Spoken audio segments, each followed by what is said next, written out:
Okay, so we were going to talk today. Our title of our talk is 12 Years of Transformation. So don't worry, I'm not going to take you through all 12 years.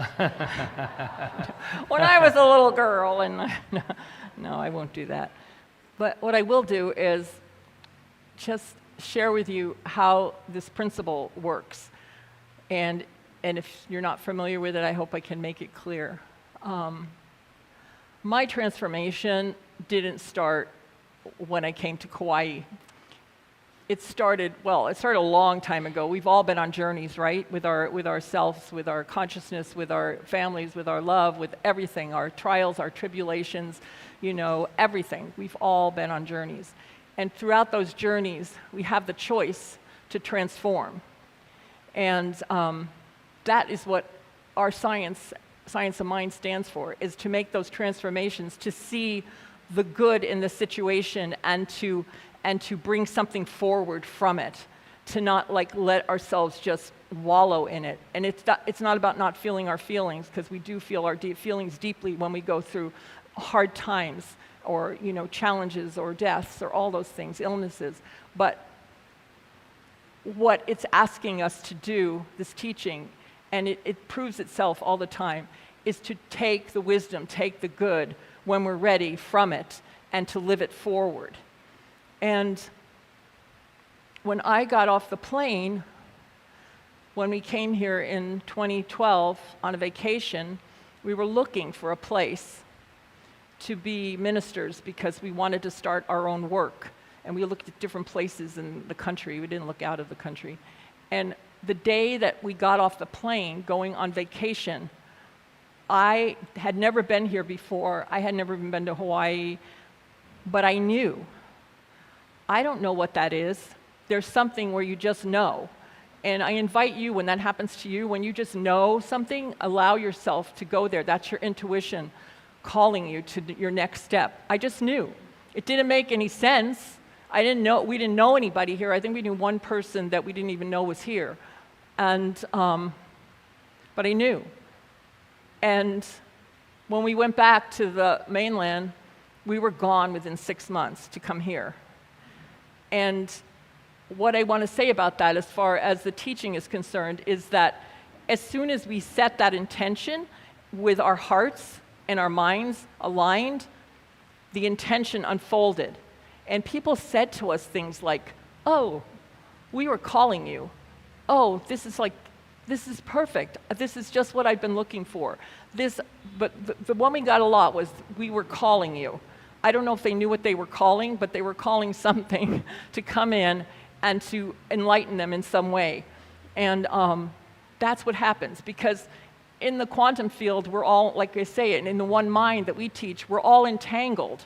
So when we do something with from that place, or even if we don't do it from that place, if we just do things and think random thoughts and stuff, we're affecting a field of energy, and we're bringing back to us those things which are at our vibrational level. And so that's the basis of this teaching, is that when the heart and mind are aligned and we set an intention, that everything that needs to happen with that intention, it's going to come. It's going to come. And we don't have to even look for it.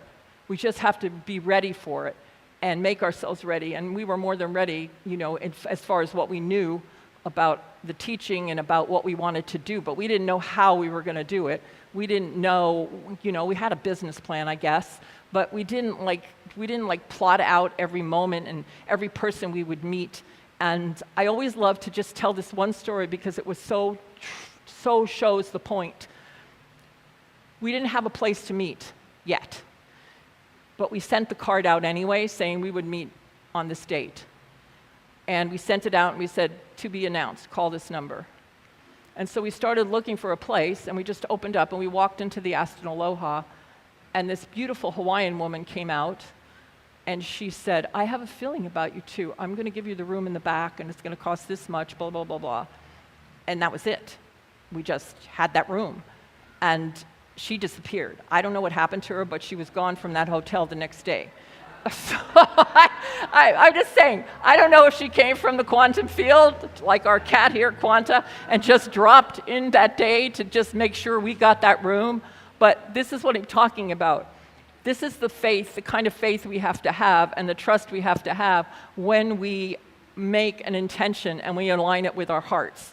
And I mean, I made plenty of intentions in my life that never manifested, and most of the time they didn't because I was so confused and so, not knowing what I wanted, not knowing who I was.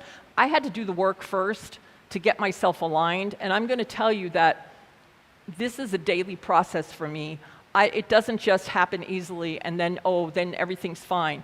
There's been days in this, while we've been doing this mission, whatever you want to call it, this ministry, this bringing these people together, et cetera, that have been really, really hard, so much so that I've wanted to quit because for whatever reason, I'm not going to go into it. But what happens is once you have the intention, and it doesn't mean that the intention can't change, it could change. You could realize this is done right now and I need to move on. I've done that in my life too. But when you still have the intention and if you really listen, it's going to work out. It has to work out. But it's all coming from you. It's all coming from me. It's all coming from us. It's not coming from something on the outside. I have to have the intention. I have to have the heart. My teacher used to say, if your heart's not in it, get out of it.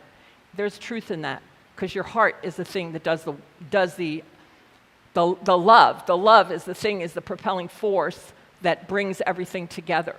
So for me, I have to sit in love, and whenever I doubt or whenever I think that it might not be working out or maybe I'm done or whatever, I just go back to that love and I ask myself, what is mine to do right now? And I get an answer. And I start to ignite again. And that's what I've been doing a lot of lately. Because I'm telling you, if I had to rely on what everybody thought of me or what, anything that was happening on the outside, if I had to rely on that to be where I am right now, I wouldn't be here. I would be, and I've done that in my life, where I've put it on the outside, but when I align myself with spirit, with God, light, love, whatever you think that is for you, whatever that resonates to you, then I know exactly what's mine to do in every moment and what's not mine to do. And have I been transformed? I would say, if I looked at the outside, right, Quanta? This one, she's a healer. If I looked at the outside, I might say, oh, well, my life looks fairly the same as it looked when I first got here. I mean, financially speaking and all of that stuff. But if I look at it from what's inside me and how I've been supplied in every single moment and how people have shown up because I kept centered on that, how this little cat showed up, she showed up because we needed her to show up in that moment to bring us together. There was a moment, and I know that's why she came. She didn't just, I don't know where she came from, but she came totally trained, everything, just sitting on our doorstep and ready to love us all. And so, I don't know what you think about animals, but I believe that they're healers. I believe that they have, a big reason for being here, and this one does too, and I wasn't going to go off on that tangent, but it's just another example. It was just like, it was a moment where I was feeling a little insecure and a little wondering about the center and stuff, and she showed up, and it was like she anchored me here. So, I'm telling you, I'm just telling you from my experience, if there is something, anything, that you want to do in your life, that you feel is your calling, that you feel is that thing that makes your heart sing, that thing which just may seem impossible, it's not. We live in a field of energy that's unlimited. It's unlimited potential. And in every single solitary moment, you can call it God, you can call it whatever you want, but it's moving us. It's moving each and every one of us. In fact, Ernest Holmes has a statement that nobody can stop that divine presence from coming forward. Even when everything's happening in the world right now, there's a vibration that's occurring and is happening within each and every one of us that's calling us to stand tall and to be those passionate, beautiful, amazing spiritual beings that we are, doing what is ours to do and to be with love and focus and attention to that. Because when we are in our passion, when we are in our love, whatever that is, everyone feels it, and we walk, and doors open, and people show up, those that resonate to us, and it works. That's the whole teaching of the science of mind and spirit. But I didn't get here in one day. It took me a while to get this. But when I get it, and whenever something happens that's sad or upsetting to me, I let myself feel those feelings, and then I remember who I am. I remember that my life is unfolding perfectly. I remember that I'm eternal. I remember that I'm totally always supplied by Spirit, that my life is unfolding in all its perfection at all times, no matter what. That's my statement, no matter what. My life is unfolding perfectly, no matter what. And I know that this Center for Spiritual Living Kaua'i is unfolding perfectly, no matter what, because it's meant to be here. It's meant to be here. It's our sanctuary, and I love each and every one of you, and I am so grateful. Thank you. Namaste.